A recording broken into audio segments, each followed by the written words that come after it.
विद्यार्थी मित्रांनो, सह्याद्री ट्युटोरियल्समध्ये तुमचं स्वागत आहे। आज आहे 6 मे लक्षात घ्या आणि काल आपल्याला तारीख मिळाली सगळ्या त्या एक्झामची की 18 जुलै ते 23 जुलै जेईची एक्झाम आहे, 26 जुलैला नीटची एक्झाम आहे। आणि आपण काल दुपारीच एक व्हिडिओ अपलोड केला होता, त्यात आपण असं एक गृहीत धरलं होतं की चला याच्या अगोदरच आपली सीईटी होईल म्हणून, जेईच्या अगोदर, म्हणजे आपण असं कन्सिडर करूया की जुलैच्या पहिल्या दुसऱ्या आठवड्यातच।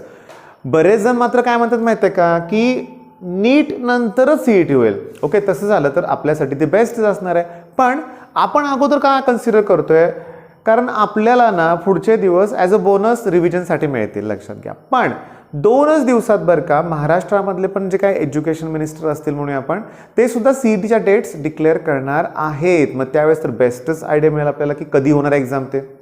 आता होतं काय बघा की एक लक्ष द्या, मी ना प्रत्येक व्हिडिओच्या खाली कमेंट्स बघत असतो आणि जिथं थोडक्यात रिप्लाय देता येईल ना अशा ठिकाणी रिप्लाय पण मी देत असतो बऱ्यापैकी।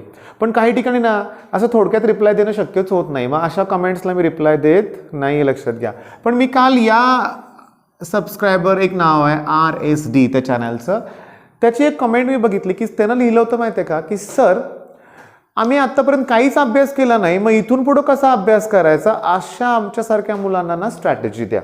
बघा काहीच अभ्यास केला नाही असं तो म्हणत होता आणि त्याला जवळजवळ ना 30-40 लाईक होते। ओके, आणि 8 लोकांनी रिप्लाय पण दिला होता की हो सर आमच्यासाठी स्ट्रॅटेजी तयार करा। दुसरी महत्त्वाची गोष्ट म्हणजे नीट बघितलं तर असेच कॉमेंट जास्त होते की आम्ही आत्तापर्यंत काहीही केलेलं नाही आहे। म्हणजे मग मला अशा मुलांना विचारायचं आहे, चला ठीक आहे थोडंसं शांत व्हा, ठीक आहे, आणि कॉन्सन्ट्रेट व्हा आणि मला सांगा की तुमची इथून पुढं तर अभ्यास करायची तयारी आहे का। जर हो असं उत्तर आलंय, हां आमची तयारी आहे, तरच हा व्हिडिओ तुमच्यासाठी आहे हे लक्षात घ्या। बरं, एक तर कॉमेंट असं होतं बरं का, तुम्हाला काही जणांना हसू येईल की एक असं होतं की सर काहीच अभ्यास केला नाही पण COEPला ॲडमिशन मिळवायचं आहे, स्ट्रॅटेजी द्या। अरे COEPला मिळवा, इथून पुढे अभ्यास करून देखील तुम्ही मिळवू शकता, हे मला मान्य आहे, पण मग तुम्ही आत्तापर्यंत काहीच अभ्यास का नाही केला हा प्रश्न आपल्या मनाला विचारा। ओके, काय डिस्ट्रॅक्शन आहेत हे पण तुम्ही बघा।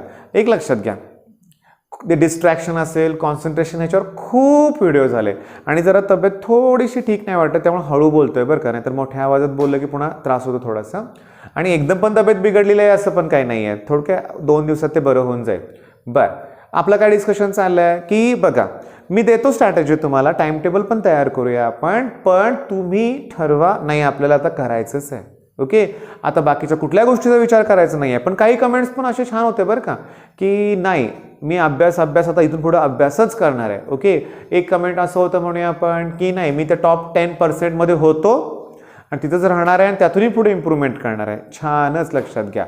बरं, आता आपल्याला ना टाइम टेबल तर एक ठरवावं लागेल, पण त्याच्या अगोदर ना आपण अगोदर पण हे केलं परत करूया, PCMचाच विचार करतोय आपण की तिन्हीमध्ये मिळून आपण असं लक्षात ठेवूया की 90+ किंवा 90 टॉपिक आपल्याला स्टडी करायचे।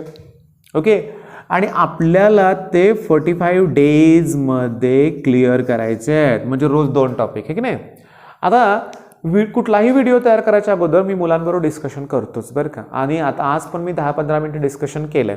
तर बघा त्यांनी मला सजेस्ट काय केलं बघा, 2-3 सजेशन होते की सर रोज 2च टॉपिक घेऊया, 2च सब्जेक्ट घेऊया। ओके, सकाळी फिजिक्स, दुपारी मॉक टेस्ट, संध्याकाळी आपण मॅथ्स घेऊ। दुसऱ्या दिवशी सकाळी केमिस्ट्री, दुपारी मॉक टेस्ट, संध्याकाळी आपण मॅथ्स घेऊ। म्हणजे त्यांचं म्हणणं काय होतं की मॅथ्स रोज करू, मॅथ्स आपण रोज करूया आणि फिजिक्स आणि केमिस्ट्री अल्टरनेट करूया। ओके, बरं, एका मुलाचं मत काय पडलं होतं की तसं नाही सर, वेळ आहे आपल्याकडं, काही कॉलेज नाही आहे, ऑफलाईन क्लासेस नाही आहेत, कुठं जायचं नाही आहे। ओके, इथंच आहे आपण, 1 तास तुमचे व्हिडिओ बघण्याला द्यावे लागतात, 6 तासाची झोप। म्हणजे त्यानं कॅल्क्युलेशन कसं केलं बघा की 1 तास म्हणला व्हिडिओज, म्हणजे कसं बघा की मी स्ट्रॅटेजीचा व्हिडिओ टाकतो तो 10-15 मिनिटाचा असतो। ओके, त्याच्यानंतर दिवसभरात 2 ते 3 व्हिडिओ होतात, ते 20-20 मिनिटाचे असतात, मग सगळं काउंट करून 1 तास म्हणूया आपण, ठीक आहे। 6 तासाची संध्याकाळी झोप पुष्कळ झाली, दुपारी 1 तास झोप ते पण पुष्कळ झालं लक्षात घ्या। त्याच्यानंतर 2-3 तास म्हणूया आपण बाकीच्या गोष्टी, सकाळचं म्हणजे अंघोळ असेल, तुम्हाला ठीक आहे ब्रेकफास्ट असेल, जेवायचं असेल, ह्या सगळ्या गोष्टीसाठी 3 तास वेळ देऊया। ओके. आणि सगळं जरी काउंट केलं 3 आणि 1 4 10 11 तास होत आहेत. आपल्याकडे तास किती आहेत 24, त्यातनं 11 तास मायनस केले तरी 13 तास मिळतात रे. मग त्या मुलाचं म्हणणं काय होतं की रोज आपण फिजिक्स केमिस्ट्री मॅथ्स घेऊ शकतो 2-2 तास 3-3 तास. बघा एक लक्षात घ्या. मग आता मी त्यांचं सगळं ऐकून घेतलं आणि आता मी माझं मत मांडणार आहे. पण मी काय म्हणतोय हे मी बोललो म्हणून तीच स्ट्रॅटेजी फॉलो करायची नाही आहे, लक्षात घ्या. अभ्यास मात्र करायचा आहे. मग माझी स्ट्रॅटेजी काय बघा. मी त्यांना काय म्हणलं की तसं नाही आहे, 2 तास झाले नाही आता बास फिजिक्स बास, माझ्या टाइम टेबलमध्ये फिजिक्सला 2च तास वेळ आहेत. नाही, तुमचा मूड आहे, तुम्ही उत्साही आहे, तुम्हाला ते प्रॉब्लेम सॉल्व्ह होत आहेत, मग एक्स्ट्रा सॉल्व्ह करा ना. असं नाही ना की टाइम टेबल म्हणजे काय एकदम असं स्ट्रिक्ट नाही रे, चला असं बसलोयच मी आता, नाही आता 8 वाजायला आले माझं अजून झालं नाही. आईचं समजा एखाद्या वेळेस ब्रेकफास्ट झाला नसेल तर उगाच ओरडू नका ना, नाही माझं 8 टायमिंग आहे मला बसलंच पाहिजे, असं काय नाही. टाइम टेबल हे फ्लेक्झिबल पाहिजे बरं का. एके दिवशी कंटाळा आला, घेतली रेस्ट थोडीफार, कारण महत्त्वाचं आहे एकमेकावर असं लादू नका टाइम टेबल. ओके. मग बघा की सकाळी तुम्ही ना 8ला अभ्यासाला बसू शकताय. ओके, सकाळी 8ला अभ्यासाला बसू शकताय ब्रेकफास्ट वगैरे करून, नाहीतर मध्ये ब्रेकफास्टला वेळ द्या, पण तो तुम्हाला सकाळी 12:30 वाजेपर्यंत, नाही म्हणण्यापेक्षा 1 वाजेपर्यंत तुम्हाला तो अभ्यास करायचा आहे. याच्यामध्ये तुमचा ब्रेकफास्टला वेळ द्या चालेल, मला थोडंसं जेवायला वेळ द्या चालेल, पण जेवल्यानंतर पुन्हा बसा. किंवा मी तर काय म्हणतोय की 12:30 नंतर वाटलं जेवायला सुरुवात करा, नाहीतर 1ला जेवा. ओके, तेही बेस्ट आहे. म्हणजे फक्त ब्रेकफास्ट म्हणजे अर्धा तासाचा ब्रेक जाईल म्हणूया आपण. म्हणजे अर्धा 1 तास जरी ब्रेक गेला तर इथं तुम्हाला 4 तास मिळतील अभ्यासाला. आता 1 ते 3 तुम्ही रेस्ट घ्या, काही हरकत नाही बरं का. दुपारचं नाही कटरलं आपलं, 1 तासभर झोपायचं आहे ना, बस झालं. 1 ते 2 आणि पुन्हा 3 वाजता अभ्यासाला बसलो आपण. ओके, मग तो किती वाजेपर्यंत अभ्यास करायचा आहे 3 ते 6. पण मी काय म्हणतोय बघा, मी त्यांना काय सजेस्ट केलं माहिती आहे का की 3 ते 6 मध्ये मॉक टेस्ट पाहिजेत. आता एक गोष्ट लक्षात घ्या, मॉक टेस्टला लागतात 3 तास वेळ, बरोबर आहे. मग हा 3 तास वेळ मला नको आहे. एक तर फिजिक्स केमिस्ट्रीचा पेपर आज, उद्या मॅथ्सचा पेपर द्या. ओके, आज फिजिक्स केमिस्ट्रीचा पेपर दिल्यानंतर फिजिक्स केमिस्ट्री मिळून 100 क्वेश्चन्स असतील. ओके, काय होणार आहे लक्षात घ्या, माझं म्हणणं ऐकून घ्या सरळ. मॉक टेस्ट मी कमी केलेत, लक्षात घ्या. मी आता भरपूर मॉक टेस्टमध्ये, ठीक आहे मध्ये मी 3 दिवसाला द्यायचं म्हणलं, नंतर रविवारी, पण मी थांबवलेत मॉक टेस्ट, कारण अजून आपण अभ्यास कंप्लीट करूया. का, शून्यापासून सुरुवात करायची ना आपल्याला. मग बघा की 100 क्वेश्चन्स असतील ना मॉक टेस्टचे, तुमचे ना 3 ते 4:30 मध्ये तो पेपर कंप्लीट होईल. 1.5 तास आहे तुमच्याकडं. त्या 1.5 तासात ना जे तुमचे चुकले होते प्रश्न, जे तुम्हाला आले नाहीत ना, ते सोडवण्याचा प्रयत्न करा. होतील का 1.5 तासात ते? नाही व्हायचे. मग दुसऱ्या दिवशी पुन्हा त्याच पेपरला वेळ दिला तरी काय हरकत नाही. अल्टरनेट मॉक टेस्ट ठेवायच्या आपल्याला, लक्षात घ्या. म्हणजे 3 ते 6 वेळेत मॉक टेस्ट, त्याचं ॲनालिसिस. पुन्हा अर्ध्या तासाचा नाही 1 तासाचा गॅप देऊया. आणि संध्याकाळी मात्र मला 7 ते 12, 7 वाजल्यापासून 12 वाजेपर्यंत आपल्याला अभ्यास करायचा आहे. त्याच्या अगोदर झोपायचं नाही आहे, कारण आपण 8ला बसलोय सकाळी अभ्यासाला. आता जी मुलं ज्यांना छान लवकर झोपून पहाटे उठायची सवय आहे ना, त्यांनी हे टाइम टेबल कशाला फॉलो करायचं, त्यांनी स्वतःच टाइम टेबल तयार करा. बरं, आता त्याच्यात मी तुम्हाला सांगतो या 5 तासात मी काय करतोय बघा, अतिशय महत्त्वाचं सांगतोय. Maths plus revision, maths plus revision. आणि ह्या आज सगळ्या टाइम टेबलमध्ये महत्त्वाचं कोण आहे मग सांगा, रिव्हिजन. आणि सकाळचे जे 4 तास आपल्याला मिळत आहे त्यात काय करणार आहे आपण, एकतर फिजिक्स नाहीतर केम, फिजिक्स नाहीतर काय सांगा, केम. आता लक्ष द्या मी काय सांगतो ते बघा. फिजिक्स किंवा केमचा सकाळी सकाळी उठल्यानंतर फ्रेश असतोय आपण. ओके, दिवसाची सुरुवात चांगली करतोय आपण. एक कुठलाही टॉपिक या फिजिक्स केमिस्ट्रीचा तो कंप्लीट होऊ शकतो 4-5 तासात, होऊ शकतो, लक्षात घ्या. आता शक्यतो आपण बोर्डच्या वेळेस प्रिपरेशन केलेले आहे. आता खरं सांगू का, काही मुलांची ना CET-साठी पुन्हा 2-3 वेळा रिव्हिजन झाली असेल, लक्षात घ्या. ओके, मग त्यांना ना सकाळी तो टॉपिक कंप्लीट करायला काय हरकत नाही. म्हणजे चला एक टॉपिक सकाळी कंप्लीट होईल. दुपारच्या वेळेत अगदी मॉक टेस्ट, ॲनालिसिस यासाठी वेळ तुम्ही घ्या. त्या दरम्यान तुमची ती रिव्हिजनच आहे एक प्रकारची. आणि बघा आपण शून्यापासून सुरुवात करतोय मांडणी आहे, पण काय हरकत नाही मॉक टेस्ट द्यायला. आणि त्यात फक्त सांगतो लक्षात घ्या, जेवढे येते तेवढं सॉल्व्ह करायचं. बिलकुल गेस नको आहे मला, ते मार्क्स नकोच आहेत गेस मार्किंग, लक्षात घ्या. त्याच्यामुळे जेवढं तेवढं सॉल्व्ह करायचं. जे येत नाही ना, आणि स्वतःच तुम्ही काय करायचं, एक टेबल तयार करा, किती मार्क्स तुम्हाला मिळाले, कुठले चुकले प्रश्न याचं. ठीक आहे. संध्याकाळी बरं का मॅथ्स. आता तुम्हाला खरं सांगू का, मॅथ्समध्ये तुम्हाला सांगू का, सोपे सोपे टॉपिक सुरुवातीला घ्या. म्हणजे तुम्हाला जे येत आहेत ना ते संपवा पटपट. इंटिग्रेशन कसं आहे, आज नाही अपलोड झाला पण ऑलरेडी 3 व्हिडिओ अपलोड केले आहेत मी इंटिग्रेशनचे आणि हळूहळू 10 दिवसात ते इंटिग्रेशन कंप्लीट होईल. मग मॅथ्सचा कसा इश्यू होणार आहे बघा, तुम्हाला सांगू का, मॅथ्सचा रोज एक टॉपिक होईल असं नाही आहे, पण तुम्ही घ्या ना मग 3D, लाईन, प्लेन, वेक्टर असे टॉपिक घ्या ना, मग ते होऊ शकतात. म्हणजे सुरुवातीच्या काळात ना आपल्याला पहिले 10 दिवस आहेत ना सोपे टॉपिक रोज एक कंप्लीट केलं तर फास्ट छान होईल. म्हणजे मॅथ्सचा पण एक टॉपिक रोज होऊ शकतो. म्हणजे आपलं टार्गेट काय होतं, रोज 2 टॉपिक ना, ते होऊ शकतं. बरं मी काय म्हणतोय, 5 तास वेळ आहे पण त्यात जेवायला पण वेळ द्यायचा आहे ना. ओके, मग जेवल्यानंतर पुन्हा बसायचं आहे. आणि मॅथ्स का घेतलं मी, संध्याकाळी चालू शकतं मॅथ्स, आपण ते सोडवतो ना प्रॉब्लेम. बघा 12पर्यंत करायचं आहे मान्य आहे, पण 12 वाजता जो झोप आली नसेल तर अभ्यास पुढं कंटिन्यू करा. पण 12च्या आत झोप आली असेल तर झोप पण घ्या.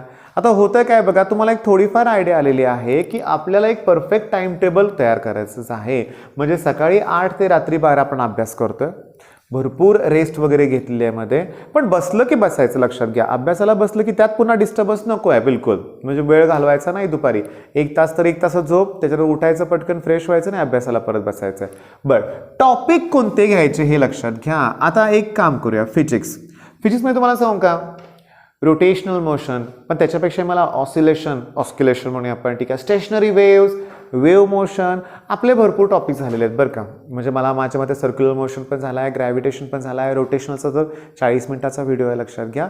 मग तुम्ही काय करा की प्रत्येकाच्या डिस्क्रिप्शनमध्ये मी प्रश्न दिलेत ना, तेवढे जरी परत सॉल्व्ह केले तरी चालतील.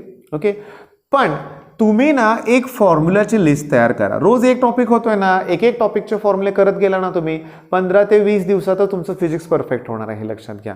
आणि लास्ट व्हिडिओमध्ये एकदा बोललोय मी की physics magnetic effect of electric करंटमध्ये की फिजिक्सचे 11th स्टँडर्डचे जे काही टॉपिक्स आहेत ना, त्यातले जे क्वेश्चन परीक्षेत येणार आहेत ना, ते अगदी फॉर्म्युला बेस्ड असणार आहे.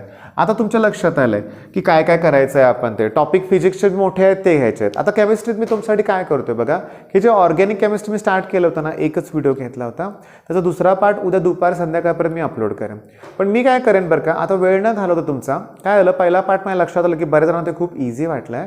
मी आता घेईन हॅलोजन डेरिव्हेटिव्ह, त्याच्यानंतर अल्कोहोल फिनॉल इथर, त्याच्यानंतर तुम्हाला माहिती आहे अल्डिहाइड कीटोन कार्बोक्सिलिक ॲसिड, आणि मी लाईन टू लाईन घेण्याचा जरा प्रयत्न करेन बरं का, सिरियसली. मग हॅलोजन डेरिव्हेटिव्हच्या लेक्चरची उद्या वाट बघू शकताय तुम्ही. आणि कसं आहे बघा विद्यार्थी मित्रांनो, एक्झाम अगोदर असू दे नाही तर नंतर असू दे, ठीक आहे, आपल्याला 50 दिवस तर मिनिमम मिळणारच आहेत, पण आपण घेतलेत 45 दिवसातच. 45 दिवसातच आपण 90 टॉपिक संपवणार आहे with revision, with mock test. Okay, एके दिवशी मॉक टेस्ट न देता तुम्हाला वाटलं नाही मला ना सकाळचं टॉपिक पुढे कंटिन्यू करायचं आहे की नाही, पण आज मला केमिस्ट्री घ्यायचं आहे, घ्या ना केमिस्ट्री, काय हरकत नाही ना. म्हणजे सतत अभ्यास आणि अभ्यास करायचा. ओके, आता यात माझा रोल काय असेल लक्षात घ्या. बघा की माझा रोल काय माहिती आहे का, आता सकाळची ही स्ट्रॅटेजी तुम्हाला 8 वाजता मिळाली, 10 वाजेपर्यंत 11 वाजेपर्यंत दुसरा व्हिडिओ अपलोड करण्याचा मी प्रयत्न करेन. कदाचित तो स्ट्रेट लाईन असेल. काल एक रात्री मी व्हिडिओ अपलोड केला आहे, तो बघाच तुम्ही. फॉर्म्युल्याची लिस्ट दिले मी, एक डिस्क्रिप्शनमध्ये होमवर्क पण दिला आहे, तो कंप्लीट करा. मग तो कंप्लीट होईपर्यंत दुसरा व्हिडिओ अपलोड होईलच तुमच्याकडून. पण मी काय सांगितलं सुरुवातीला, फिजिक्स आणि केमिस्ट्री. ओके, मग घ्या ना, माझा दुसरा व्हिडिओ अपलोड होईपर्यंत तुम्ही फिजिक्स आणि केमिस्ट्रीचा एखादा टॉपिक घेतला मग काय हरकत नाही. मग व्हिडिओ अपलोड झाल्यानंतर तो बघून तुम्ही बाकीचं पण करू शकताय. आता होतं काय की माझं टाइम टेबल फिक्स राहणार नाही. मग ती नेटची अवेलेबिलिटी किती आहे, माझा व्हिडिओ कमी पुढं मागं होईल, त्यानुसार मी अपलोड करेन. अपलोड केलेच बघितला पाहिजे असं काय नाही, नंतर तुम्ही तो बघू शकताय. विद्यार्थी मित्रांनो, आता कसं आहे बघा की एक स्ट्रॅटेजी म्हणजे काय सांगू का, एक फिक्स टाइम टेबल तयार करणं स्वतःच्या ह्याच्यानुसार, एक टॉपिक संपवायचा आहे, ही गोष्ट लक्षात ठेवा. 40-45 दिवसात पोर्शन क्लिअर करायचं आहे. ओके, आणि उरलेले 10-15 दिवसात पुन्हा रिव्हिजन, आणि रिव्हिजनच्या काळात भरपूर मॉक टेस्ट. सध्या एकच पुरेसा आहे फिजिक्स केमिस्ट्री, ते पण मी तुम्हाला सांगितलं अल्टरनेट डे घेतलं तरी चालतील, पण शेवटच्या दिवसात भरपूर मॉक टेस्ट घेतलं ना आपला स्कोअर इम्प्रूव्ह होणारच आहे, लक्षात घ्या. मग चालतं विद्यार्थी मित्रांनो, करा अभ्यास, तुम्ही पण तुमच्या तब्येतीची काळजी घ्या. बेस्ट ऑफ लक, धन्यवाद.